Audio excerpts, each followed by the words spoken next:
Today we've got a great compliance story against somebody that was wasting somebody's time with terrible work opportunities. But first, it's not my fault, but I'll find a solution. When I was in college, I got a second job during the summer at a restaurant. During my interview, I told them that I couldn't work specific days because I was working at my other job. On my third week, they scheduled me to work on my off days. I had talked to them and they gave me a list of numbers of other servers to find someone to take the shift. I was able to get my shift covered. The next week, the same thing happened. Now, I hated this job. I've worked plenty of restaurants before, and this one was a cry before work, during work, and after work kind of job.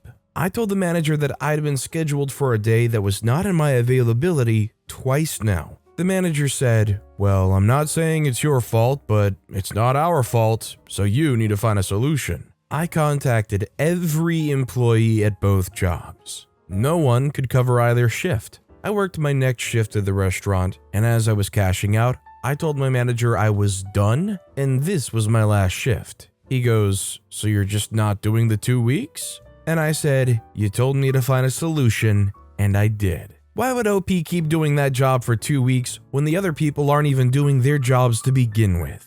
Also, hi, I'm Steven, and if you enjoy awesome stories of malicious compliance, why not hit that subscribe button down below? That said, our next story is Ask the Wrong Question. Years ago, I worked as a bookkeeper for a small family-owned business. The owner was a cranky old codger who was perpetually in a bad mood. One of my responsibilities was making bank deposits. This was pre-internet, so I literally had to take an envelope with cash and checks to the bank. If they were closed, they had a slot on the wall for night deposits. Sometimes I was able to get there before they closed, and other times I had to use the night deposit. On one particular day, the owner called me into his office and asked if I was going to make a deposit that day. I planned to make a night deposit, so I wanted to clarify if he meant while the bank was open. I got as far as, "Do you mean," when he slammed his hand on the desk and yelled, "Are you making a deposit today?" Cue malicious compliance. I simply answered his question,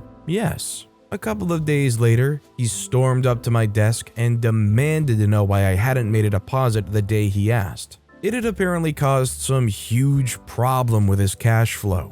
I calmly replied that I did make a deposit that day, but it had been a night deposit, and that he hadn't given me a chance to clarify.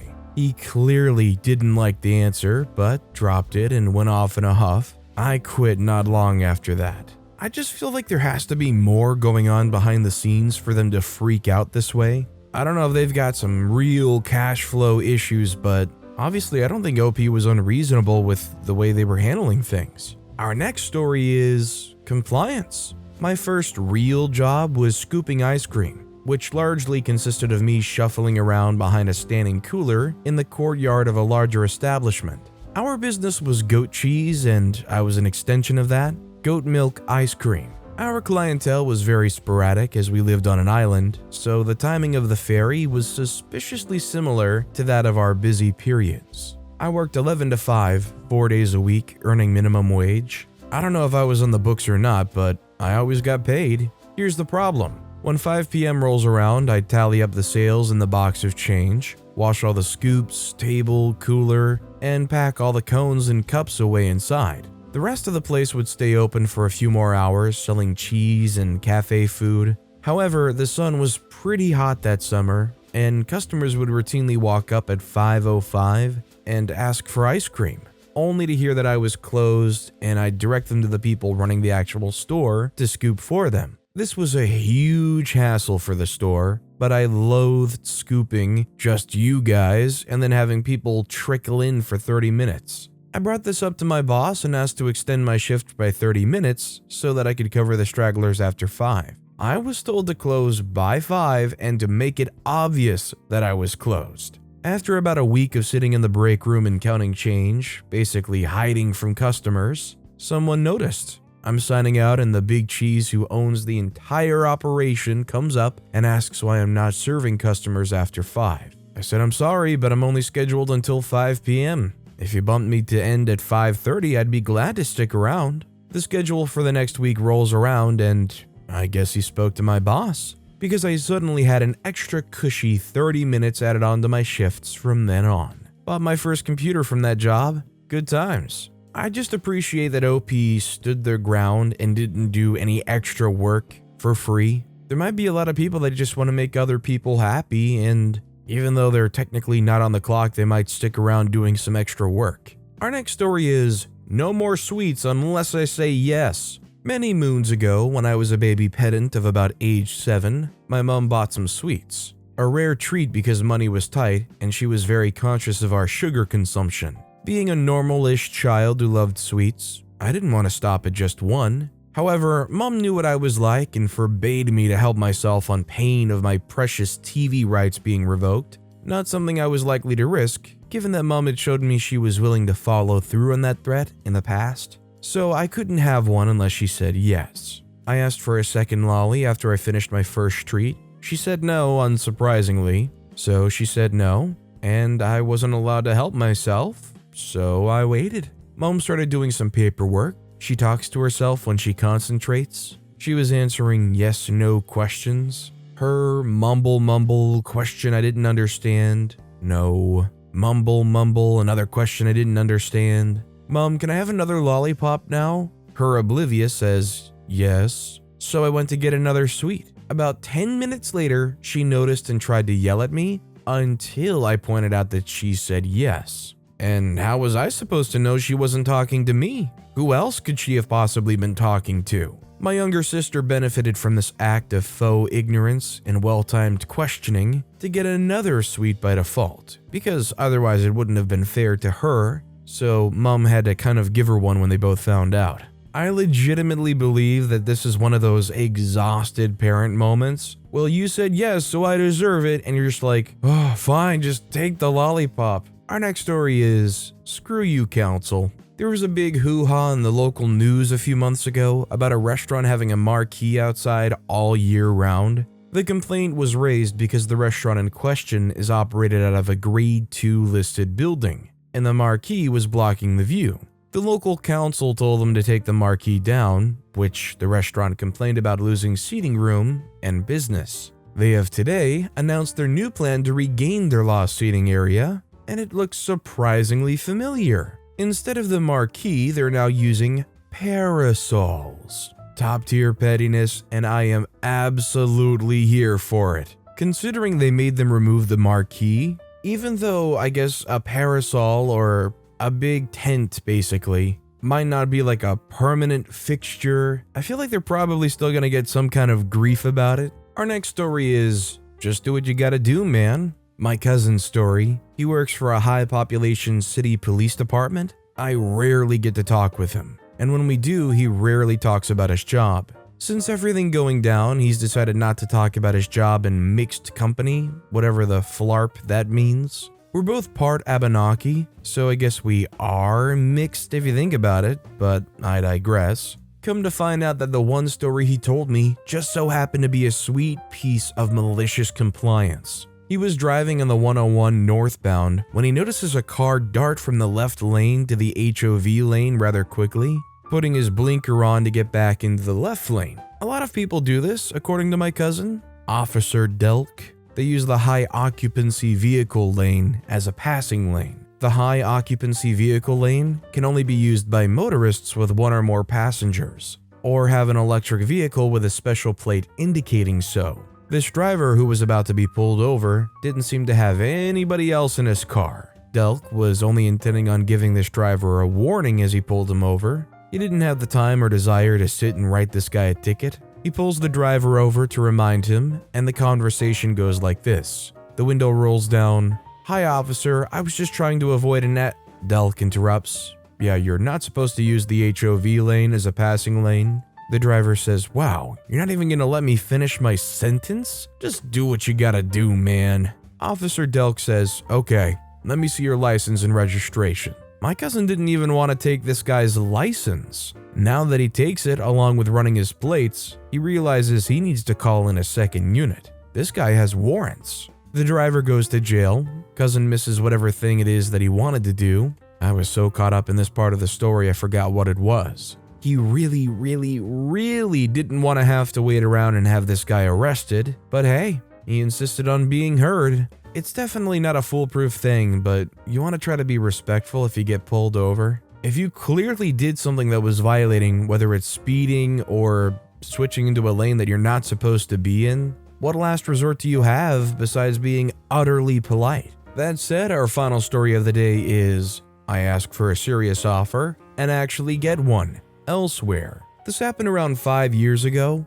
I was working in an early stage startup as a software developer. The former developer quit before I entered, and I was his replacement. One part of the offer was becoming a partner with some shares of the company at one point. I showed a lot of initiative, always giving new ideas and trying to improve things. One important detail is that my only boss at the time was the CEO. After around 4 months, they hired a guy who was friend of the founder of the company, and he had pretty good references, since he worked before in one of the biggest companies in that country. So this guy started being my boss now, and his background is from another field, so he didn't know anything about the technology, software, language we used, etc. Anyways, I instantly noticed his presence, since before him, the office was pretty quiet. And after this guy came in, he started making calls all the time, or talking with the CEO in front of everybody. Our office was only one room, so it was pretty hard to ignore it.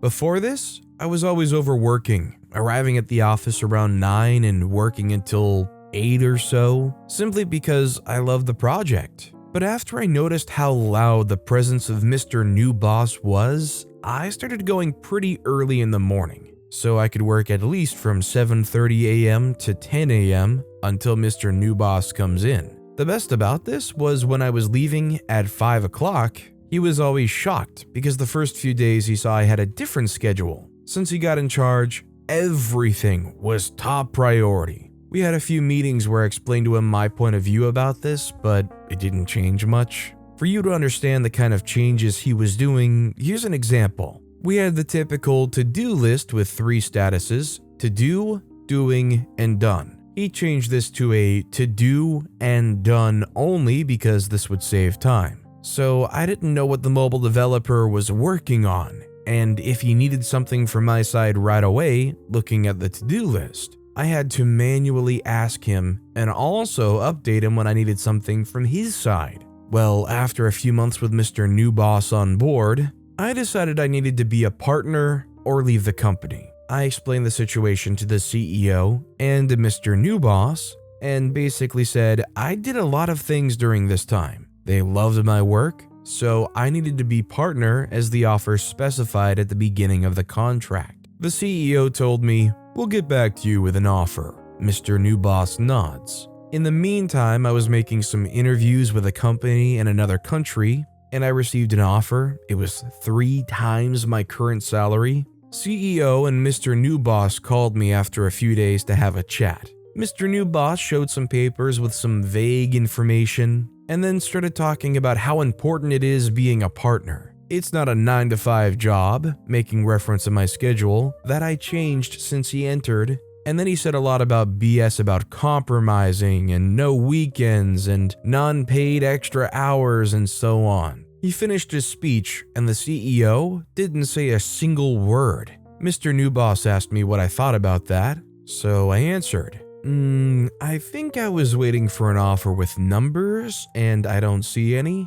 Mr. New Boss says, well, before that's happening, we need to see you're actually willing to work like I mentioned before, staying later than 5 p.m. for example. I say I am not. I'm giving you my 2-week notice right now. I already have an offer waiting for me in another country. Mr. New Boss says, yeah, sure. No worries, I understand. The CEO said nothing. I came back to the office and told the new company that I take the job, and in 2 weeks I'll be moving there. The next day, Mr. New Boss asked to talk with me and offered me a 10% raise. I told him no thanks, I already took the other job. 2 days after that, same story. He told me that he thinks he can get me a 30% raise. I laughed unintentionally because he was still trying to convince me and said, no thanks, man, and don't keep trying because it is useless. They said, okay, sure. So let me ask you something if you don't mind. I said, sure, boss. They said, how much did they offer you?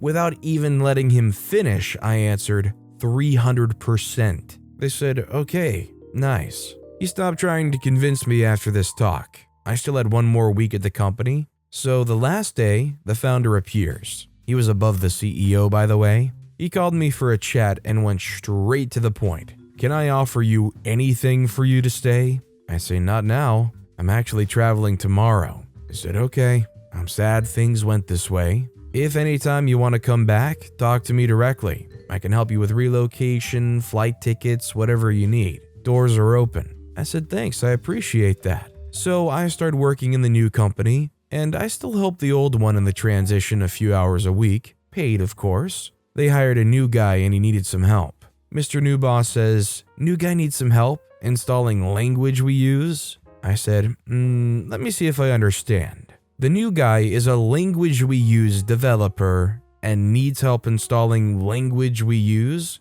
Is that correct? They said, yes. I said, interesting, sure, boss. So I helped this guy with a few things, and after a few days, I completely finished my collaboration with them and focused 100% on the new company. A few months later, Mr. New Boss quits. 2 more months, the mobile dev quits, the new guy quits, the CEO quits. If you're coding in whatever language, whether it's C++, Java, Python, if you hire somebody that says they're qualified in that, and then all of a sudden they need help installing it, that's like owning a woodworking business, having your great worker leave, hiring a new one who says they're very qualified, and on the first day there, the new worker says, hey, can you help me figure out what tools I need to use? Can you help me figure out where I can find these tools and get them in order? If that person said they were qualified, they hired a liar. But with that being said, that's all the time we have for today. Now, if you want to hear another awesome compliance story, check out that video on the left. Or if you missed my latest video, check out that video on the right.